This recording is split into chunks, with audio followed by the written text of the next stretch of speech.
In the last 2,000 years, there have been 5 moments where the rules of money were not just rewritten, they were burned to the ground.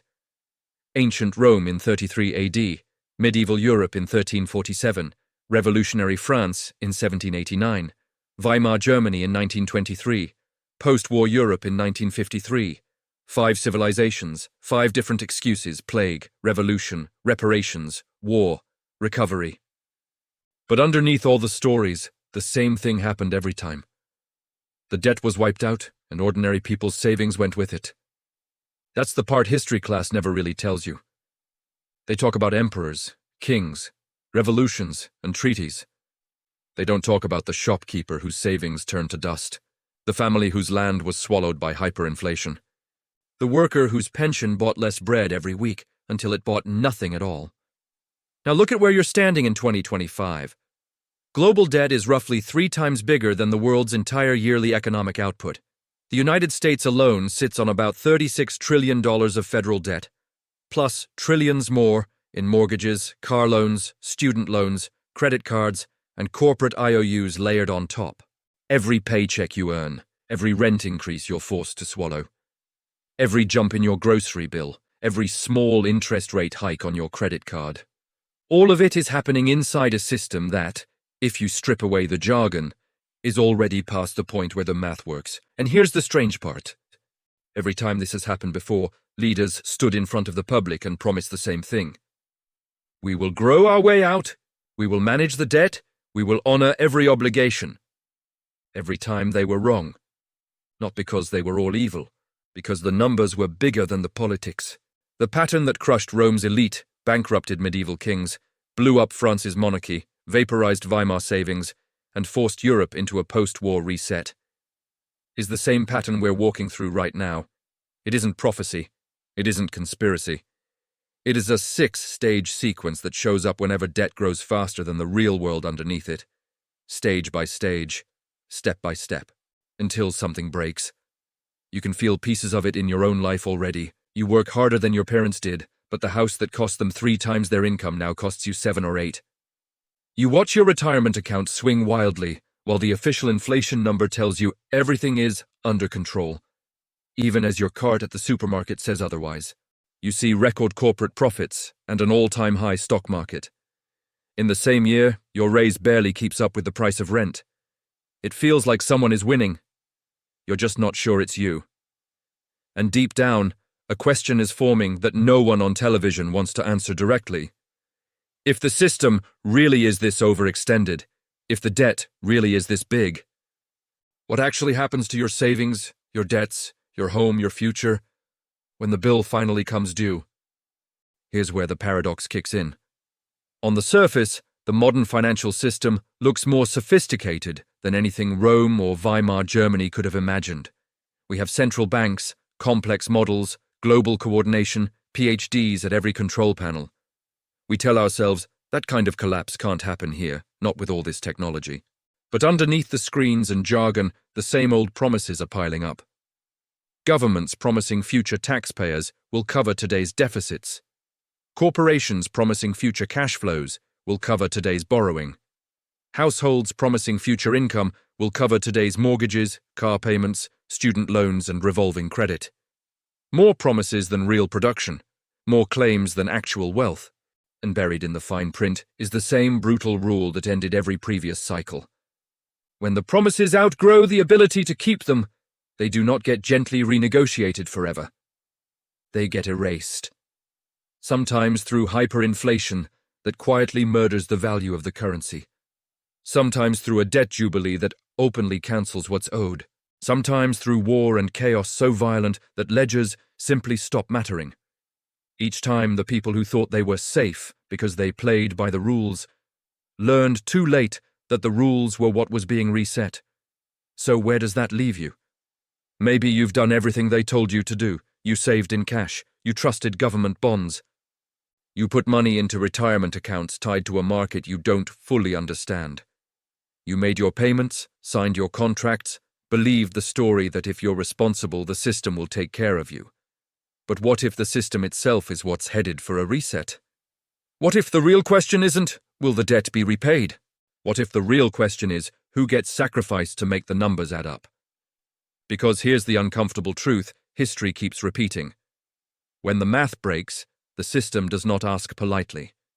It doesn't send you a letter months in advance. It doesn't wait until you're ready. It simply starts transferring wealth from savers to debtors, from fixed incomes to hard assets, from people who believed the promises to people who understood the pattern. Over and over, across empires and centuries, three kinds of positions have consistently come out the other side of these resets, with their power intact, or stronger. Those who held real, productive assets instead of paper claims, those who structured their debts so inflation worked for them, not against them, and those who understood the cycle early enough to move before everyone else rushed for the same exit. The tragedy is that most people don't even realize there is a cycle until they already in the final stage. By then, it's too late to rearrange your finances, too late to swap what you own, too late to get out of the line marked creditor and into the line marked survivor. Right now, you're not being given a front row seat to a random crisis. You are standing in the middle of a six-step pattern that has already reached its midpoint. Credit expansion? Done. Debt above 250% of GDP? Done. Interest payments devouring real growth? We're here. What happens next is not a mystery, it's a sequence. And once you see the sequence, once you see how it played out in Rome, in medieval Europe, in revolutionary France, in Weimar Germany, and in post-war Europe, you can stop hoping this time will be different and start asking the only question that matters. If the reset is baked into the math, how do you position yourself on the right side of it? Because the story we're about to walk through is not just about emperors, kings, and central bankers. It's about your rent, your mortgage, your savings, your retirement, and whether the role you're replaying in this cycle is the same role that got wiped out 5 times before, or one of the 3 positions that walked through the fire and kept their wealth. To see that, we have to zoom out from your monthly bills and look at the pattern itself.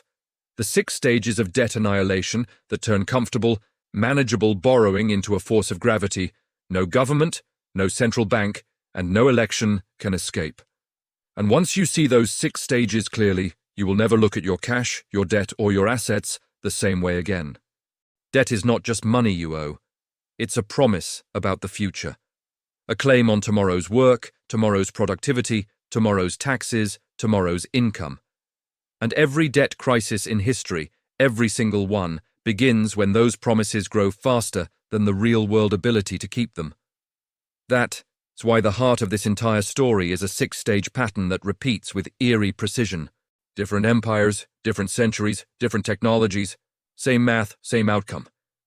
And the moment you understand these 6 stages, the chaos of today suddenly stops feeling random and starts feeling inevitable. Here's how the pattern unfolds. The first stage is always credit expansion disguised as prosperity. Everything looks great. Jobs grow, markets rise, construction booms. People buy homes, cars, luxuries, because credit is cheap, easy everywhere. It feels like wealth, but it isn't. It's borrowing from tomorrow to make today look better. You've lived through a modern version of this. Cheap mortgages, 0% car loans, student loans handed out like candy, credit card offers landing in your mailbox 3 at a time. A financial system built on the idea that if you can fog a mirror, you can borrow. And underneath the buzz? A quiet, fragile truth. All that growth is borrowed, but stage 1 always leads to stage 2, because eventually those easy loans stack up. Debt piles higher than the income underneath it, and the numbers cross a critical threshold, roughly 250% of GDP. This is the moment every empire thinks it can manage. This is the moment leaders claim it's under control. This is the moment economists go on TV and say, we can grow out of this. But every time the world passes this level, the same gears lock into place. Less money goes into new factories, new jobs, new innovation. More goes into paying interest on yesterday. And that's where stage 3 begins, the stage we're living in right now. In stage 3, interest payments eat all real growth. Every extra dollar the economy produces goes not into your raises, not into better jobs, not into lower prices, but into paying interest on old debt. It's the moment where governments start borrowing just to pay interest. Companies start rolling over loans they can't afford. Households start juggling balances, just trying to keep ahead of minimum payments. It is the moment where the prosperity of the last decade starts to feel suspiciously thin. And here's where the pattern becomes impossible to ignore. When an economy reaches stage 3, growth stops being growth. It becomes maintenance, survival. A treadmill where you're running faster but not getting anywhere. And that's where the tension builds. The emotional twist you can feel in your daily life. Why does everything cost more? Why does saving feel pointless? Why does it feel like you're working harder just to stay afloat? Because this stage always feels the same. For every civilization that hit it, for every empire that thought it was immune. But the real shock comes next. Because after stage 3, something subtle but devastating happens. People who understand the numbers start quietly admitting the truth. The debt will never be repaid. That realization is stage 4, the mathematical breaking point. And once the public starts sensing it too, once trust thins, once the cracks show, stage 5 arrives. Stage 5 is where the political pressure explodes. Debtors demand relief. Creditors demand protection. Voters demand impossible outcomes. Governments try every option except the one that works. And society gets pulled into a tug-of-war between the people who owe and the people who are owed. And then, always, without fail, comes stage 6. The reset. Hyperinflation, jubilee, war, sometimes one, sometimes all three. But always a reset, because once the math breaks, the system doesn't fix itself. It doesn't heal quietly. It snaps. This 6-step pattern isn't a theory. It's not a guess. It's not a pessimistic worldview. It's what happened in Rome, in medieval Europe, in revolutionary France, in Weimar Germany, and in post-war Europe. And when you lay those 5 cycles side by side, the rhythm is unmistakable. Borrow, boom, break, panic, reset. Which brings us to the part that should make every American lean forward. We're not waiting for the beginning of this pattern. We're not at the warning stage. We're not at the maybe something is off moment. We're halfway through the sequence. We've completed stage 1. We've fully crossed stage 2. We are living inside stage 3. And the next 3 stages? Well, they aren't chosen by Congress. They aren't voted on. They aren't optional. They're dictated by math. And math does not compromise. But here's the part no one ever talks about. You don't experience this pattern the same way, depending on where you stand financially. If you're a saver, the next stages hurt you. If you're a creditor, the next stages erase you. If you're living on a fixed income, the next stages shrink your future. If you're unprepared, the next stages blindside you. But for a small group of people who know how these cycles work, the next stages can flip from threat to opportunity. Because while the debt-based system collapses, 3 positions always survive. People who own real assets. People who hold strategic, fixed-rate debt. People who move early, before the panic. 3 positions that not only survive resets, but often come out stronger. But to see exactly why those positions matter, to understand how revolutions, plagues, hyperinflations, and jubilees reshaped entire societies, we need to go back, way back. Because the historical record isn't just a warning, it's a blueprint. And once you see that blueprint, you'll understand why the world feels tense right now, and why the real impact hasn't even begun. Rome didn't collapse in a single riot. France didn't explode the moment the king ran out of money. Weimar Germany didn't wake up one morning to wheelbarrows of cash. Europe didn't magically wipe half its debt in 1953 out of kindness. Every reset you're about to hear followed the same emotional arc: denial, delay, then detonation. And the first place that pattern left fingerprints was ancient Rome. For most of the 1st century AD, Rome looked unstoppable, rich, expanding, drenched in luxury. Its skyline filled with forums, temples, fountains, and massive public works, all funded by credit that felt infinite. In the decades after Augustus, patrician families borrowed aggressively, not to build farms, factories, or businesses, but to buy influence, fund massive feasts, stage gladiator events, and maintain the illusion of wealth. The economy boomed, but nothing real grew underneath. Loans were everywhere. Interest was everywhere. Prestige was everywhere. And debt became the quiet empire beneath the empire. By 33 AD, the mask cracked. Creditors began calling in loans. Debtors couldn't pay. Land prices collapsed. Riots broke out. Senators, the wealthiest men in Rome, were exposed as insolvent. Rome had hit stage 3, interest devouring the real economy. Tiberius tried to stop the collapse with a bailout, 100 million sesterces in interest-free loans, a temporary fix, a political band-aid on a mathematical problem. Within decades, Rome tried the same escape hatch every over-indebted empire tries: debase the currency. Silver coins thinned, then thinned again, then again. By 300 AD, the denarius held less than 5% of the silver it once had. Rome didn't repay its debts. It inflated them away, destroying savers, shrinking wages, and hollowing the middle class. The collapse wasn't a lightning strike, it was gravity. 1,000 years later, medieval Europe repeated the pattern almost beat for beat. The early 1300s looked prosperous. Trade was booming, universities were opening, cathedrals were rising higher with every generation. Italian banking families, Bardi, Peruzzi, became the financial engines of the continent. They loaned to kings, merchants, nobles, even the church itself. But the prosperity was a mirage built on leverage. When Edward III of England waged war, he didn't raise taxes. He borrowed and borrowed and borrowed. By the 1340s, England owed more than its entire annual revenue. France wasn't far behind. The Italian banks, believing monarchs were too big to fail, kept lending. They were wrong. In 1345, Edward III simply stopped paying. The Bardi collapsed, the Peruzzi collapsed, credit froze, trade imploded. Interest payments consumed everything. No new loans, no new growth. Just a credit system suffocating under its own promises. But then, the reset arrived in a form no economist predicted. The Black Death. It didn't cancel debt through spreadsheets, it cancelled debt through death. Half of Europe vanished. Creditors, debtors, tax collectors, nobles, peasants, gone. You cannot enforce a contract if the man who signed it is no longer alive.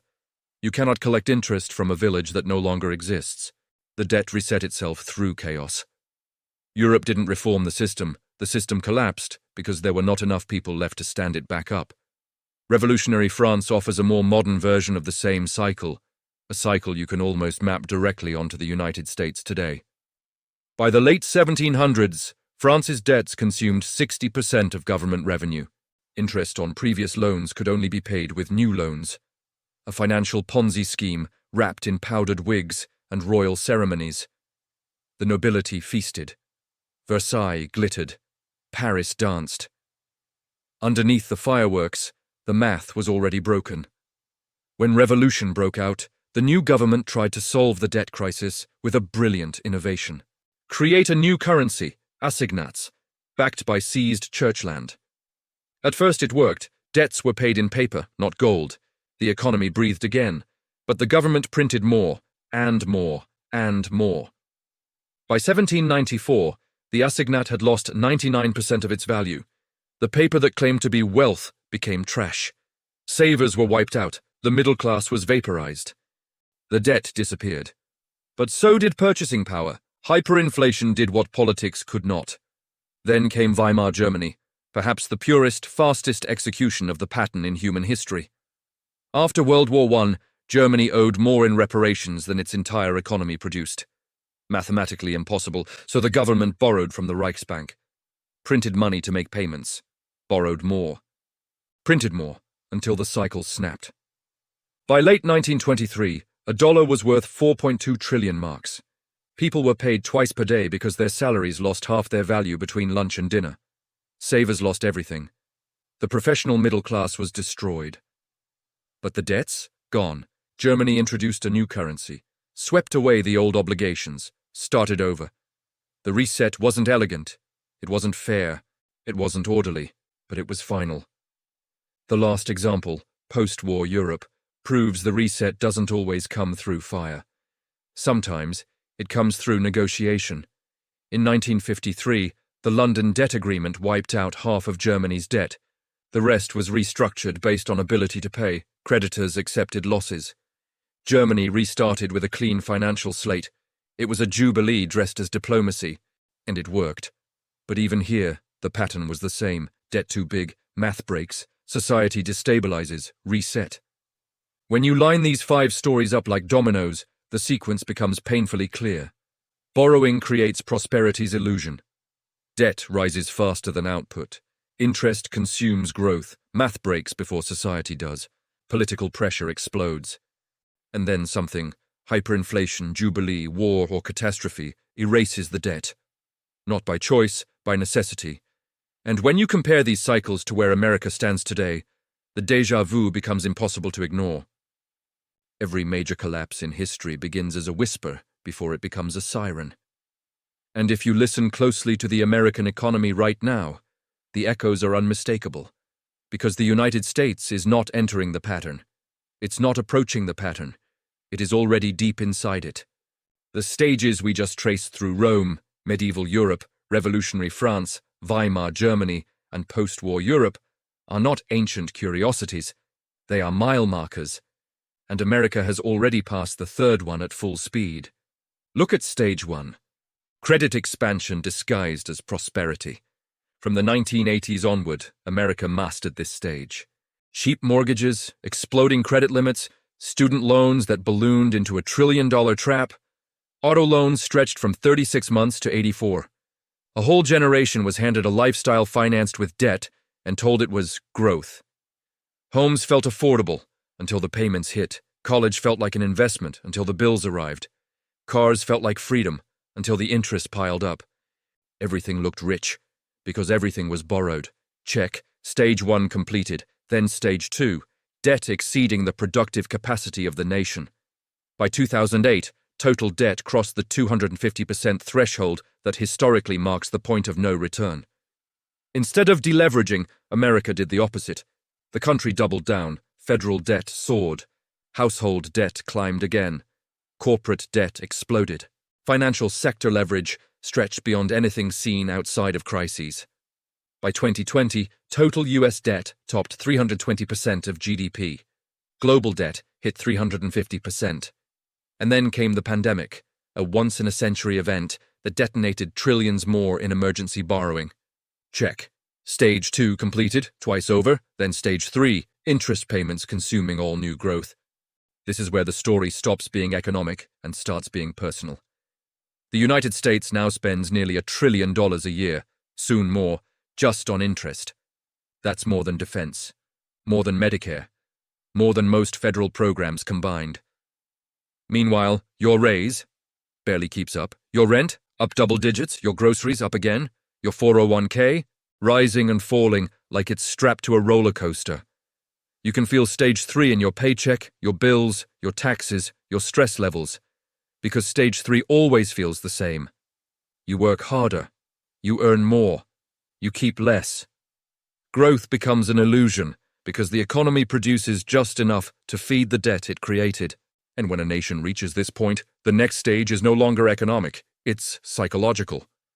Stage 4, recognition. The moment when anyone who can do basic math realizes this will never be repaid. America has entered that moment. Economists know, bond markets know, foreign governments know. Even the Congressional Budget Office, famous for optimism, knows. To pay off $36 trillion in federal debt, the U.S. would need budget surpluses for decades, while also paying $1 trillion in annual interest, while also funding Social Security and Medicare, while also running a modern government, while also avoiding recession, mathematically impossible.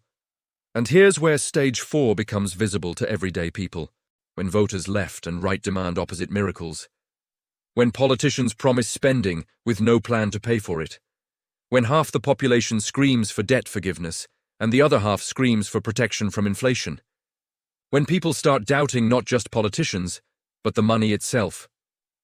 We are in the early days of recognition. But stage 5 is already forming, political pressure for a reset. And you can feel it building in the cracks: student loan forgiveness, partial jubilees, rent strikes, grassroots debt denial, mortgage forbearance, quiet defaults, corporate bailouts, creditor rescue, government shutdown threats, fiscal paralysis, crypto movements, parallel alternatives, gold surging, flight to hard assets, talk of wealth taxes targeting creditors, talk of UBI relieving debtors. When a society reaches this stage, the pressure becomes volcanic, because the numbers cannot be argued with anymore. And when math embarrasses politics, politics turns tribal. This is where America stands in 2025, a system strained, stretched, and silently splitting. But the most important stage, the one no one in power wants to say out loud, is Stage 6. The reset. And the reason Stage 6 matters isn't because it's dramatic, it's because it decides who wins and who doesn't. And if you think that reset is decades away, consider this.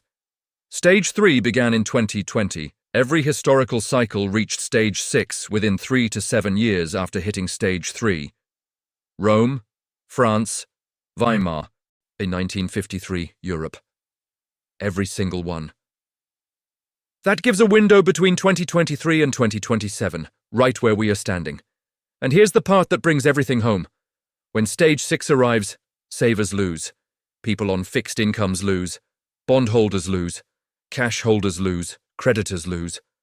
But three groups don't: people holding real assets, people holding fixed-rate debt that shrinks under inflation, people who reposition early, before the stampede begins. This isn't a prediction, it's a pattern repeating right now. And the question, the only question, is whether you will be positioned like the millions throughout history who were wiped out, or like the few who understood the cycle and acted before the reset, not after.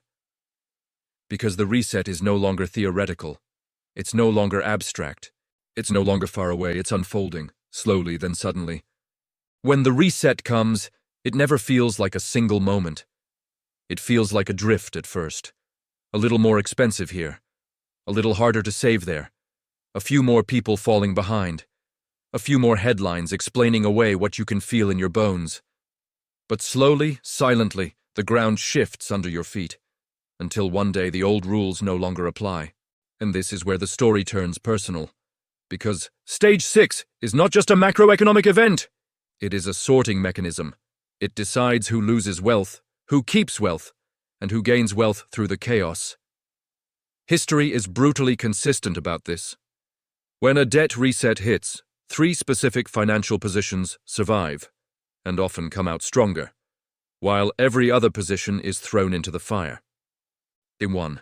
The first position, holders of real productive assets. A house remains a house whether the currency collapses or not. Farmland remains farmland. A productive business remains productive. Gold remains gold. Hard assets survive because they don't depend on the value of the currency. They have value because of what they are, not what they're priced in. Real assets move through resets like boats riding a storm. They may get tossed, but they don't sink. Savers, on the other hand, people holding cash, CDs, bonds, money markets, are standing on a sandbar as the tide comes in. Every hyperinflation, every jubilee, every post-war restructuring teaches the same lesson. Currency is fragile, utility is not. In War 2. The second position, people with strategic fixed-rate debt. This is the most counterintuitive one, the one nobody tells the middle class, the one that makes no sense at first glance. But in a reset, especially one driven by inflation, fixed-rate debt becomes a weapon. When you borrow money at a fixed interest rate, you lock yesterday's dollar into tomorrow's economy. If inflation rises, your payments stay the same, while your income rises and the real value of what you owe shrinks. A $300,000 mortgage repaid in dollars worth 50% less is effectively a $150,000 mortgage. In Weimar Germany, debtors survived while savers were annihilated. In Rome, families with borrowed land flourished as currency debasement gutted lenders. In France, those who had fixed obligations repaid them in worthless paper. In post-war Europe, debtors restarted on favorable terms while creditors took the hit. Inflation doesn't punish borrowers. Inflation punishes lenders. And that's why holding smart, fixed-rate debt while owning real assets is a position of strength in every historical reset. Imzesha 3. The third position, those who see the pattern early enough to move. This is the most important one and the rarest. The people who survive resets are not the wealthiest. They are not the most educated. They are not the most connected. They are the ones who recognize the cycle before the crowd does. Because once the majority finally understands what's happening, it's already too late. Once inflation gets ahead of politics, the rush into hard assets becomes a stampede. Once trust breaks, liquidity evaporates. Once markets reprice the future, the opportunity is gone. The winner's position during the quiet part of the storm, not the loud part. And right now, we are still in the quiet part. Not calm, not safe, but quiet. The kind of quiet that happens when an empire enters stage 4 and stage 5, but hasn't yet crossed into stage 6. We are not watching the collapse from a distance. We are inside the timeline. Debt expansion, done. Debt beyond GDP capacity, done. Interest-consuming growth, happening now. Math breaking, visible. Political pressure rising daily. All three remaining outcomes, hyperinflation, jubilee, or conflict, are already being discussed in the open. Not as fringe ideas, not as theories, but as options. Inflation has already shown its teeth. Student loan jubilees are already implemented. Geopolitical tensions are already rising. And that means something simple, but unsettling. Stage 6 is not coming. It has started. The only thing that hasn't happened yet is the acceleration. The sudden shift where the system stops pretending the debt will be repaid and begins the process of erasing it. When that moment arrives, and it always does, wealth will not disappear randomly. It will flow from paper to property, from savings to scarcity, from creditors to asset holders, from people who waited to people who prepared. Across 5 civilizations, across 2,000 years, the pattern has never spared the unprepared. Not once. And yet every time, there has been a small group, sometimes families, sometimes merchants, sometimes farmers, sometimes entire regions, that moved early, positioned correctly, and stepped through the fire with their wealth intact. Sometimes even greater than before, because resets don't just destroy, they redistribute. They don't just erase, they reassign. They don't just punish. They also create the largest wealth transfers on Earth. And the outcome depends entirely on one question. Are you holding claims on the old system, or claims on the new one? We have reached the point in the story where denial becomes danger, where waiting becomes a bet, where doing nothing becomes a position, and historically, the most vulnerable one. Because the reset isn't about to begin. The reset is unfolding, and those who understand the cycle want to be surprised when history does what it has done every single time, erase the promises that can't be kept, and reward the people who prepared for that inevitability. You've now seen the cycle, not the headlines, not the political spin. The underlying mechanism, the gravitational force that has pulled every over-leveraged civilization toward the same destination. But here's something most people never realize until it's too late. A debt reset is not the end of the world. It's the end of a system. And new systems always rise from the ashes of old ones. The question is not whether America will survive. It's how America will survive. And who will hold the kind of wealth that endures through the transition. Because history makes one thing uncomfortably clear. Resets don't erase everyone. They erase some and elevate others. They don't flatten the world, they rearrange it. And the people who come out stronger on the other side are never the ones waiting for certainty. They're the ones who move when the pattern becomes undeniable. If you're watching closely, that moment is now. The first thing to understand is this. Cash is not safety in a reset. Cash is the fuse. When inflation accelerates, it punishes holders of currency first. When hyperinflation arrives, it annihilates them entirely. When a jubilee hits, cash buys far less relative to scarce goods. When war erupts, cash becomes secondary to resources, real assets, and mobility.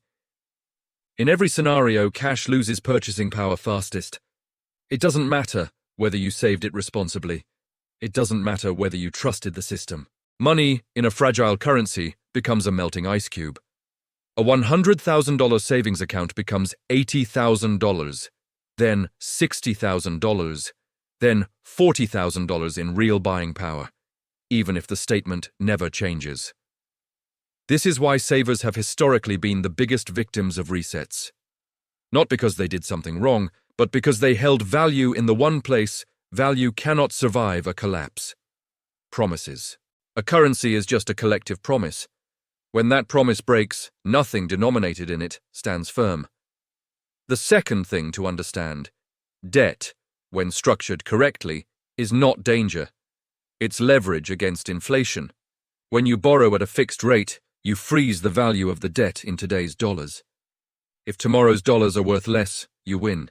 That's why debtors always emerge healthier from inflationary resets than savers do. In Weimar Germany, anyone with a fixed mortgage paid it off for the price of a cup of coffee. In Rome, farmers and merchants who owed debts repaid them in increasingly debased coins. In France, borrowers cleared what they owed in worthless assignats. In modern America, homeowners with 30-year fixed mortgages in the 1970s watched inflation quietly erase the real value of their debt. Inflation doesn't destroy everyone equally. It destroys the people who hold paper claims and rewards the people who owe money in fixed terms. This isn't moral, it isn't fair, it's structural, it's how the math works. Third, hard assets don't care about resets. They survive them. A house stands whether the currency is dollars, francs, marks, or assignats.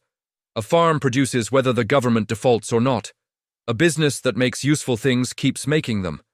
Gold holds value, even when the monetary system around it melts. In every reset, assets that provide utility, or represent scarcity, rise as paper promises fall.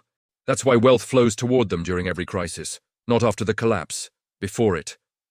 Because once the reset becomes obvious, the crowd rushes in, and by then, prices explode. Hard assets become unaffordable for anyone who didn't move early. And last, the advantage always belongs to the person who recognizes the cycle while everyone else is still arguing about symptoms. Most people think the collapse begins when the headlines say it begins. But by that point, the outcome is already written. The collapse starts when debt exceeds output, interest exceeds growth, math exceeds politics, and promises exceed reality. Those conditions are already here. Now we're watching the pressure build, the political fighting, the demands for relief, the rising distrust, the shifts in global alliances, the inflation flare-ups, the bond market tremors. These are not random events. They are signals. Every collapse has them. Every reset begins this way. Every wealth transfer starts quietly before it becomes violent. And when the acceleration phase arrives, when the system stops pretending the debts will be repaid, the window to reposition closes fast. When that moment hits, you will not have time to think, research, debate, or analyze. You will only have time to react. But reacting is what wipes people out. Positioning early is what saves them. So here's the truth buried at the center of every collapse story. You don't need to predict the exact trigger. You only need to understand the pattern. The reset does not choose its moment. It arrives when the math leaves no other outcome, and the math is already there. Debt expansion, complete. Debt overload, complete. Interest squeeze, occurring now. Mathematical break, undeniable. Political fracture accelerating. The final pivot: hyperinflation, selective jubilee, geopolitical conflict, or a blend of all three, is not a question of if. It's a question of how and when, and whether you're positioned on the right side of history when it arrives. The greatest mistake in every reset is believing you have more time than you do. Rome's elite thought they had decades. They had months. France believed reform would save them. It didn't. Weimar believed printing would stabilize things. It didn't. Post-war Europe believed crushing Germany again would bring peace. It didn't. Every society waits too long. Every one of them. And the people who lived through those transitions were not judged by their optimism or their fear, but by their timing. Because once the reset hits full speed, you don't get to choose your position. Your position chooses you. Hard assets or melting paper. Strategic debt or crippling obligations, prepared or exposed. History is offering the same choice again, and whether you come out of this cycle weakened, wiped out, or stronger than before, depends entirely on whether you act on the pattern, or ignore it until the pattern acts on you. And here's where everything converges, where history stops feeling like a story about them, and starts feeling like a warning for you. Because every civilization that reached this point believed the same comforting lie. It won't happen to us. We're different, we're exceptional, we're too big to fail. Rome believed it, France believed it, Weimar believed it, Britain believed it. Every empire, every superpower, every global financial center believed that their strength, their influence, their military, their prestige would somehow suspend the laws of economic gravity. But gravity doesn't ask for permission. And it doesn't care about prestige. It cares about math. And the math in America today is the same math that ended every previous cycle. That's the part everyone quietly feels but rarely says out loud. So what happens next? Not the Hollywood version. Not the doomsday version. The historically accurate version. It starts with a choice that isn't really a choice. Keep the system alive or keep the currency alive. You can't preserve both. Every country facing unpayable debt had to pick one. Rome saved the system and sacrificed the currency. France saved the revolution and sacrificed the currency. Weimar saved the political order, temporarily, and sacrificed the currency. Post-war Europe saved the continent and sacrificed half the debt. America will face the same crossroads, and whichever path it chooses, the outcome rhymes with the past. Inflation that feels like slow erosion. A jubilee disguised as policy relief.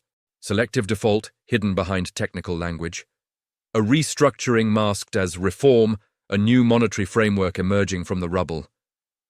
Every reset uses different words, but the mechanism is always identical.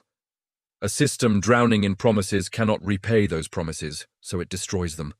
Sometimes gently, sometimes violently, but always inevitably. Here's the part most people overlook. A reset is not a collapse of wealth, it's a reassignment of wealth. Value doesn't disappear, it moves, and resets move value from savers, asset holders, creditors, debtors, paper wealth, real wealth, late movers, early movers, the frozen, the flexible. This is why resets create millionaires at the same moment they wipe out others. The difference is never luck. It's positioning. The reset rewards those who adapt before the majority understands what's happening. It punishes those who wait for certainty that never comes. If your life depends on stability, routine, and predictability, the next few years will feel unfamiliar. Not chaotic, just unstable. A world where assumptions wobble. Where safe doesn't mean safe anymore. Where the ground shifts in ways that force the unprepared into panic. But here's the part that matters. The people who get through this strongest are not the richest. They are the earliest to adapt. People who shift from cash to value. People who shift from fear to strategy. People who shift from passive to intentional. People who understand that a reset is not a tragedy. It's a turning point. And turning points always offer two paths. One for those who freeze, and one for those who move. So let's leave you with the question that every civilization eventually had to answer. The question that determined who survived and who didn't. Are you prepared for a world where the promises of the old system no longer hold, and the value of everything is rewritten? The pattern has already begun. The signals are already here. The reset is already underway, and the decisions you make from this moment forward, not next year, not when things calm down, not after the headlines finally confirm what you already feel, will determine whether you enter the next chapter of this cycle weakened, or positioned to rise exactly when the world reshuffles. History has placed you at the edge of a turning point, and now the only question left is,